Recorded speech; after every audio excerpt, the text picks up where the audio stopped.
Are you surprise कि 20 plus से ज्यादा म्यूचुअल फंड्स ने लेंसकार्ट के आईपीओ में एंकर बुक में पार्टिसिपेट किया, वो भी एट सच हाई वैल्यूएशंस। क्या म्यूचुअल फंड्स बेवकूफ हो गए हैं जो इतनी हाई वैल्यूएशंस पे कर रहे हैं? If you think so then let me tell you some of the dark secrets of the IPO business. अगर आप लेंसकार्ट की एंकर बुक का डीप डाइव करोगे तो उसमें दिखेगा कि बहुत सारे ऐसे म्यूचुअल फंड्स हैं जो साइज में तो छोटे हैं, लेकिन उन्होंने अपने पोर्टफोलियो का एक कंसिडरेबल अमाउंट वो लेंस कार्ड के आईपीओ में इन्वेस्ट किया है। But majority of the mutual funds जो है उन्होंने इन्वेस्ट किया है 0.1 या 0.2% अपने पोर्टफोलियो का लेंस कार्ड के आईपीओ में। जी हाँ, 0.1 या 0.2%। इसका मतलब है कि भाई लेट से कल को लेंस कार्ड का जो स्टॉक प्राइस है वो 100% से ऊपर बढ़ जाता है या 100% से नीचे आ जाता है, तब भी जो एनएवी है म्यूचुअल फंड का वो ज्यादा ज्यादा 1% से बढ़ेगा या 1% से कम होगा। यानी कि बहुत ही इनसिग्निफिकेंट पोर्शन है पोर्टफोलियो का जो कि एलोकेट हुआ है लेंस कार्ड के आईपीओ में majority of the mutual fund का। अब होता क्या है, जब भी कोई कंपनी अपने आईपीओ के लिए आती है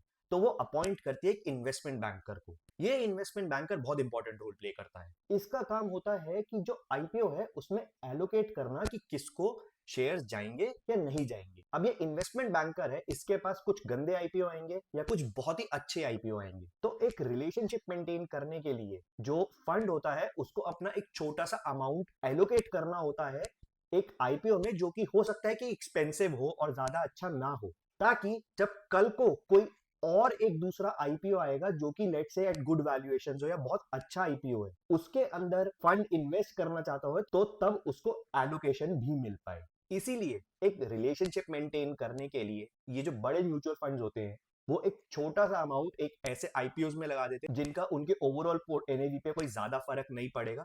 और बैंकर्स को ये बड़े बैंक जैसे कि एचडीएफसी, एसबीआई इसलिए चाहिए होते हैं ताकि एक नरेटिव बिल्ड हो पाए कि देखो कि भाई इतने बड़े म्यूचुअल फंड हाउसेस हमारे इस आईपीओ के अंदर इन्वेस्ट कर रहे हैं। होता क्या है फिर, इनको देखा देखी जो रिटेल इन्वेस्टर्स है वो लाइन लगा के खड़े हो जाते हैं और फिर बाद में लॉस खाते हैं।